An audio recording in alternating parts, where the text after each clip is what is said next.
panahon ito, muli namin makakausap si DSWD Secretary Dinky Soliman na hanggang ngayon ay tila wala pang pahinga mula ng manalanta ang Bagyong Pablo at ngayon ay nakabantay rin sa anumang pinsala na iniwan ni Bagyong Quinta. Magandang tanghali po, Secretary Soliman, at Happy New Year po sa inyo.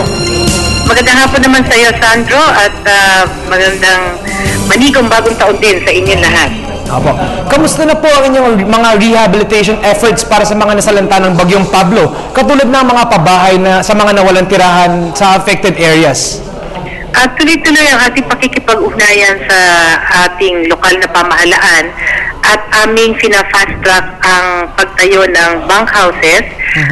8 ang nakatala na gagawin at sa aking pagmamonitor, 10 na ang nakatayo at yan ay mahalaga sapagkat 10 pamilya ang kasya sa isang row house, bunkhouse, 10 kwarto at napakahalaga niyan lalong-lalo na pagka umuulan para yung mga pamilyang may mga maliliit na bata at saka mga lolo't lola ay sisilong doon dahil alam naman natin na ang mga lugar sa Davao Oriental ay halos walang nakatayong bahay na may maayos na bubong. Opo. Pansamantala, naglalagay po sila ng mga tarpaulina o yung tarps na aming pinamimigay, pero pinapaspasan yung paggawa ng bunkhouse para doon mismo sila mailipat na. Meron po ba kayong timetable para sa pagkumpleto nitong mga bunkhouses na nabanggit po ninyo? Inaasahan namin na matapos sana namin bago matapos ang Enero na ang karamihan ng mga pamilya na nangangailangan ng bunkhouse ay isilong na natin at yung ilang mga struktura sa mga lugar sa Compostela Valley at saka sa ay nabubungan na kasi meron din tayong emergency shelter assistance na tinatawag. Opo. Ano po naman yung mga nakukuha niyong feedback o mga reaksyon kaugnay naman ng Bagyong Quinta mula sa mga nasalanta rin po?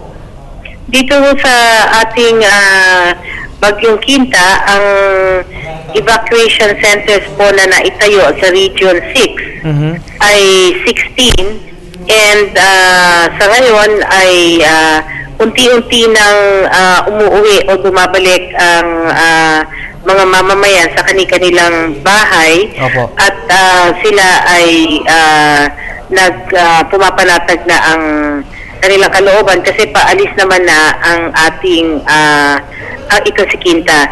Doon naman sa Region 7, mas ang naapektuhan yung mga stranded passengers na hindi pinalabas ng Coast Guard, ang mga vapor or boats papuntang Tagbilaran, Dumaguete, and Cebu City. So, dahil doon, nagkaroon ng soup kitchen and inayos din ay may mga blankets kasi sila nga ay na-stranded doon mismo sa mga stasyon dahil hindi pinaalis ang ating mga sasakyan ng pandagat. Opo. Secretary, sapat naman po ba yung inyong budget para sa mga relief and rehabilitations na activities na ginagawa ng DSWD?